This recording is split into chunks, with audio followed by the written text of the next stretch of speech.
నమస్తే welcome to BCN news నేను విజయలక్ష్మి ముందుగా బీసీఎన్ ప్రేక్షకులకు శ్రీ దేవి శరన్నవరాత్రుల శుభాకాంక్షలు ఇప్పుడు ముఖ్యాంశాలు సనాతన ధర్మాన్ని కాపాడటమే నా ఉద్దేశమన్న డిప్యూటీ సీఎం పవన్ ఏడుకొండల స్వామికి అపచారం చేసినందుకే 11 సీట్లకు పరిమితమయ్యారంటూ ఎద్దేవా వాడపల్లి వెంకటేశ్వర స్వామికి ప్రత్యేక పూజలు స్వామిని దర్శించుకుని తరించిపోయిన భక్తజనం గూడూరులో వైభవంగా దేవి శరన్నవరాత్రి మహోత్సవాలు వివిధ రకాల అలంకారంలో భక్తులకు అమ్మ దర్శనం అమలాపురం వాసవి కన్యకా పరమేశ్వరి ఆలయంలో వైభవంగా శరన్నవరాత్రి మహోత్సవాలు వాసవి మాతగా మొదటి రోజు భక్తులకు అమ్మ అభయం సనాతన ధర్మాన్ని మట్టిలో కలిపేస్తానన్న వారితో గొడవ పెట్టుకోవడానికే తిరుపతికి వచ్చానని డిప్యూటీ సీఎం పవన్ కళ్యాణ్ పేర్కొన్నారు. తిరుపతిలో ఏర్పాటు చేసిన వారాహి సభలో ఆయన మాట్లాడుతూ ఇతర మతాలను గౌరవించేది సనాతన ధర్మమని అన్నారు. ఏడుకొండల వారికి అపచారం జరిగితే మాట్లాడకుండా ఎలా ఉంటామని, తన జీవితంలో ఇలా మాట్లాడే రోజు వస్తుందని ఊహించలేదని, తిరుమలలో అపచారం జరుగుతోంది సరిదిద్దండని గతంలో వైసీపీ ప్రభుత్వానికి చెప్పినా పట్టించుకోలేదని, అందుకే 11 సీట్లకే పరిమితమయ్యారని అన్నారు. తాను డిప్యూటీ సీఎంగా జనసేన అధినేతగా ఇక్కడికి రాలేదని, హిందువుగా భారతీయుడిగా వచ్చానని అన్నారు. సనాతన ధర్మం కోసం ఏదైనా వదులుకుంటానని, ఎంతవరకైనా వెళ్తానని పవన్ కళ్యాణ్ పేర్కొన్నారు. ఇది ఎలక్షన్ సమయం కాదు, సినిమా సమయం అంతకంటే కాదు, ఇది భగవంతుడి సమయం. ఇది ముస్లిమ్స్ని ఇస్లాం సమాజాన్ని చూసి నేర్చుకోండి, ఇస్లాం సమాజాన్ని చూసి నేర్చుకోండి. మీరంతా వాళ్ళ అల్లా అంటే ఆగిపోతారు, మనం గోవింద అన్నం ఆగం. మన దేశ దౌర్భాగ్యం మనం హైందవ ధర్మానికి మనం గౌరవం ఇవ్వం. సినిమా హీరోలకి, నేను కూడా సినిమా హీరోనే, ఎప్పుడు గౌరవం ఇవ్వాలి, ఎప్పుడు చప్పట్లు కొట్టాలి, అది నేర్చుకోవాలి. మీరందరూ యువత, వచ్చే తరానికి మీరు నాయకత్వం వహించేవాళ్ళు. నేను వచ్చింది మీ చేతి ఇక్కడ జేజేలు కొట్టించుకోవడానికి రాలా, గొడవ పెట్టుకోవడానికి వచ్చాను. ఎవరైతే సనాతన ధర్మ విరోధులో, ఎవరైతే సనాతన ధర్మాన్ని మట్టిలో కలిపేస్తామని అన్నారో వాళ్ళతో గొడవ పెట్టుకోవడానికి వచ్చాను ఈ రోజున. బాధని వ్యక్తపరిచే హక్కు అంతకన్నా లేదు. భారతదేశంలో సెక్యులరిజం అంటే హిందూ ధర్మాన్ని దూషించు, అపహాస్యం చేయి, అన్య మతాలను వెనకేసుకొస్తే అది true secularism according to the so called pseudo secularist. The so called secularists is what they say. You abuse Sanatana Dharma. Not even a word against Islam, not even a word against Christianity. You won't dare to do it. That's the definition of secularism for you people. దశాబ్దాలుగా చూస్తున్నాం, ఇదేం కొత్త కాదు. చట్టాలు కూడా పనిచేస్తాయా? చట్టాలు కూడా ఎలా పనిచేస్తాయంటే సనాతన ధర్మాన్ని పాటించే వారిపై వైపు నిర్దాక్షిణ్యంగాను, సనాతన ధర్మం పాటించే వారి వైపు చట్టాలు ఎలా పనిచేస్తాయంటే నిర్దాక్షిణ్యంగా పనిచేస్తాయి. అన్య ధర్మాలు పాటించే వారిపై ఎక్కువ మానవత్వం, దయ చూపిస్తారు. ఇంకా దూషణ చేసే వారికి కోర్టులు రక్షణ కల్పిస్తాయి. అయిన వాళ్ళకి ఆకులు, కానీ వాళ్ళకి కంచాలు. ఇప్పుడు అది కూడా పోయింది, ఆకులు కూడా పోయింది, చేతుల్లో పెట్టి నాక్కోమంటున్నారు సనాతన ధర్మం ప్రాక్టీస్ చేసేవాళ్ళు. ఇది సరదాగా చెప్పట్లా, ఈ స్టేట్మెంట్ని సబ్స్టాన్షియేట్ చేయడానికి చిన్న ఉదాహరణ. ఈ మధ్యన ఒక యువ నాయకుడు అన్న మాటలు, సనాతన ధర్మం ఒక వైరస్, దాన్ని అంతం చేస్తాం. మీరు ఇలాంటి స్టేట్మెంట్స్ ఒక ఇస్లాం మీద జరిగితే వెంటనే దేశంలో ఉన్న కోర్టులన్నీ స్పందిస్తాయి, నిర్దాక్షిణ్యంగా శిక్షిస్తాయి. కానీ సనాతన ధర్మాన్ని బూతులు తిట్టండి, శ్రీరామచంద్రమూర్తిని పాదరక్షలతో కొట్టండి, అమ్మవారిని తిట్టండి, సరస్వతి అమ్మవారిని ఏదైనా చేయండి, ఒక్క కోర్టులో భయపడతాయి కోర్టులు కూడా. This is a classic case of justice. Law applies weakly to the strong and strongly to the weak. దేశ ప్రతిపక్ష నాయకుడు అయోధ్య రామాలయాన్ని ప్రారంభోత్సవాన్ని నాచ్ గానా నాచ్ గానా నాచ్ గానా సభగా చెప్తారాయన. మా మనోభావాలు దెబ్బతిన్నావు. The honorable opposition leader Sri Rahul Gandhi says Ayodhya ceremony, when he compares to it as a Nachigan Sabha, none of the Sanatani Hindus should not get hurt. We have to be happy about it. And you want the votes of all the Sanatani Hindus to get into the power, to be a political leader, to be in the opposition. And you want all the votes of Sanatani Hindus. But you don't respect Lord Rama. You might hate Modi ji. You might hate us. But don't you guys dare to talk about Lord Sri Rama. Konaseema తిరుమలగా వర్ధిల్లుతున్న Vadapalli Shri Venkateswara స్వామి ఆలయంలో శుక్రవారం ప్రత్యేక పూజలు నిర్వహించారు. వెంకటేశ్వర స్వామికి మంగళ వాయిద్యాల నడుమ శ్రీ స్వామి అమ్మవార్లకు మేల్కొల్పు సేవను నిర్వహించిన అనంతరం స్వామికి ఐశ్వర్యలక్ష్మి హోమాన్ని జరిపించారు.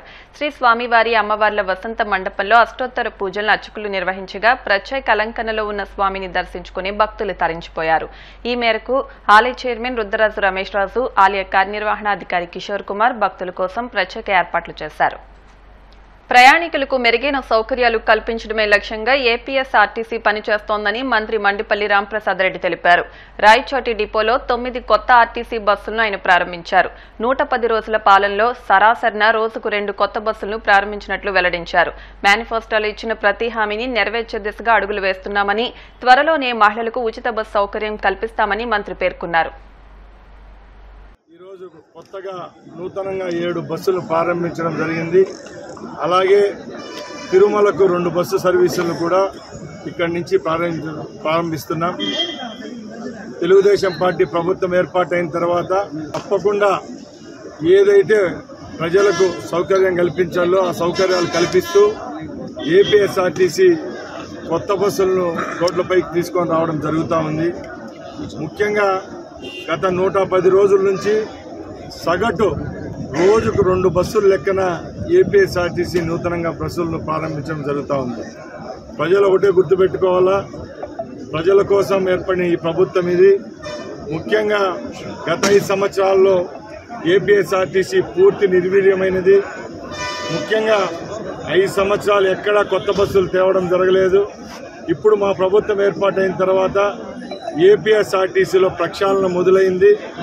రేపు 5 సంవత్సరాలు ఏ విధమైన చర్యలు తీసుకుంటే ఏపీఎస్ఆర్టీసీ గాడిన పడుతుందో ఆ చర్యలు తీసుకునేదానికి రాష్ట్ర ప్రభుత్వం అలాగే రాష్ట్ర రవాణా శాఖ సంస్థ కూడా చర్యలు తీసుకునేదానికి సిద్ధంగా ఉందని తెలియజేసుకుంటున్నా.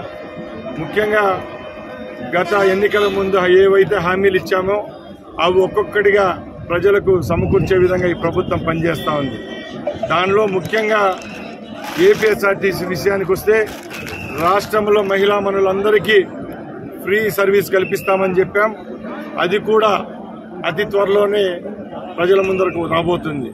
ఎందుకంటే ఏవైతే హామీలు ఇచ్చామో ఒక్కొక్కటిగా ప్రజల దగ్గరికి వస్తున్నాయి. మీరందరూ గమనించాలా, పెన్షన్లు పెంచుతామని చెప్పాం, 1000 రూపాయలు పెంచి చూపించాం.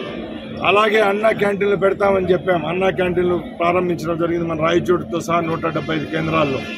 అలాగే డిఎస్సి ఏదైతే ఉందో రాష్ట్రంలో ఉన్న నిరుద్యోగుల కోసం 16,450 డిఎస్సి పోస్టులకు కూడా నోటిఫికేషన్ ఇవ్వడం జరిగింది.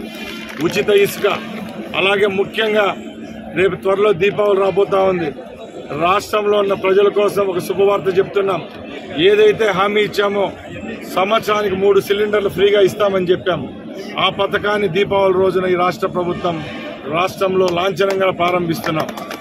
ఇది అంతటికి కారణం ఏంటంటే ఈ రాష్ట్రంలో మొన్న జరిగిన ఎలక్షన్లలో కూటమి ప్రభుత్వానికి ప్రజలు కట్టిన పట్టానికి నిదర్శనం. ఎందుకంటే గత 5 సంవత్సరాలు నలిగిపోయినారు. ఎప్పుడైతే చంద్రబాబు నాయుడు గారు రాష్ట్రంలో, మోడీ గారు కేంద్రంలో ప్రభుత్వం ఏర్పాటు చేశారో జనాలంతా సంతోషం వ్యక్తం చేశారు. వాళ్ళ సంతోషాన్ని గుర్తు పెట్టుకొని వచ్చే 5 సంవత్సరాలు ఈ రాష్ట్రంలోనైతేనే భారతదేశంలోనైతే సువర్ణ పరిపాలన అనేది ఇచ్చేదానికి మేము సిద్ధంగా ఉన్నామని తెలియజేసుకుంటూ సెలవు తీసుకుంటున్నాం. తిరుపతి జిల్లా గూడూరులో దేవి శరన్నవరాత్రి మహోత్సవాలు ఘనంగా ప్రారంభమయ్యాయి. పట్టణ పరిధిలోని పలు దేవస్థానాల్లో అమ్మవార్లు వివిధ రకాల అలంకారంలో భక్తులకు దర్శనమిచ్చారు. కలశ స్థాపన కార్యక్రమంతో దేవి శరన్నవరాత్రి అమ్మవారి ఉత్సవాలు సాంప్రదాయబద్ధంగా ప్రారంభించారు. దేవి శరన్నవరాత్రి ఉత్సవాల ప్రారంభం సందర్భంగా గూడూరులోని బజారు వీధిలోని కలశం కొట్టులో వేద పండితుల ఆధ్వర్యంలో కలశ స్థాపన కార్యక్రమం సాంప్రదాయబద్ధంగా నిర్వహించారు. అదేవిధంగా వాసవి కన్యకా పరమేశ్వరి అమ్మవారి దేవస్థానంలో అమ్మవారు రాజరాజేశ్వరి దేవి అలంకారంలో భక్తులకు దర్శనమిచ్చారు. అదేవిధంగా శ్రీ రాజరాజేశ్వరి దేవి అమ్మవారి దేవస్థానంలో అమ్మవారు బాలా త్రిపుర సుందరి దేవి అలంకారంలో భక్తులకు దర్శనమిచ్చారు. భక్తులు పెద్ద సంఖ్యలో అమ్మవార్లను దర్శించుకుని తీర్థ ప్రసాదాలు స్వీకరించారు.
వైఎస్ఆర్ జిల్లాలో 555 మొబైల్స్ రికవరీ చేసి బాధితులకు అందజేశామని ఎస్పీ హర్షవర్ధన్ రాసు తెలిపారు. వివిధ కారణాల రీత్యా మొబైల్స్ పోగొట్టుకున్న బాధితులకు ఆపరేషన్ మొబైల్ షీల్డ్ ద్వారా భారీ స్థాయిలో ఫోన్లు రికవరీ చేసి అందజేశారు. సైబర్ క్రైమ్ పోలీసుల సాంకేతిక పరిజ్ఞానంతో దాదాపు ₹1,80,00,000 విలువైన 555 మొబైళ్లను రికవరీ చేసినట్టు తెలిపారు.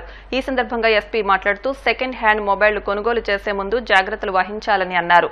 భవిష్యత్తులో ఎలాంటి సమస్యలు తలెత్తకుండా జాగ్రత్త పడాలని అన్నారు. మొబైల్స్ ఉంటాయో మిస్సింగ్ మొబైల్స్ ఉంటాయో వాళ్ళు మనకు రెండు వేస్ ఉన్నాయి. ఒకటి ఏంటంటే మనకు వాట్సాప్ నంబర్ ఒకటి ఉంది, అట్లాగే సెంట్రల్ ఎక్విప్మెంట్ ఐడెంటిటీ రిజిస్టర్ అని చెప్పి ఒక పోర్టల్ ఉంది. సో ఎవరైనా కానీ మిస్సింగ్ మొబైల్స్ కానీ ఉంటే వాళ్ళు ఆ పోర్టల్లో కానీ లేకపోతే మనకు మిస్సింగ్ మొబైల్ ట్రాకింగ్ సిస్టమ్ అని చెప్పి వాట్సాప్ నంబర్ ఉంది.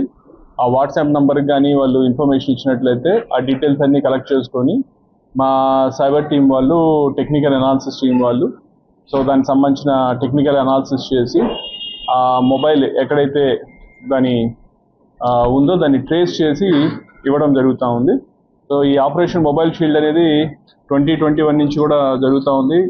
ఇప్పటికి 7 phases ఆల్మోస్ట్ ఒక 4068 మొబైల్స్ మనము ట్రేస్ చేయడం జరిగింది. ట్రేస్ చేసి ఆ కన్సర్న్డ్ ఎవరైతే ఓనర్స్ ఉన్నారో వాళ్ళకి ఇవ్వడం జరిగింది. వాటి వర్త్ దాదాపు 7.5 crores ఉంటాయి. అయితే ఈరోజు ఇప్పుడు ఈ పేజ్లో మనం ఇంకొక 550 మొబైల్స్ 1.8 crores వర్త్ మొబైల్స్ కూడా చేసాం. సో ఈరోజు ఆ మొబైల్ ఓనర్స్ ఎవరైతే ఉన్నారో వాళ్ళందరికీ కూడా ఈ మొబైల్స్ హ్యాండ్ ఓవర్ చేయడం జరుగుతూ ఉంది.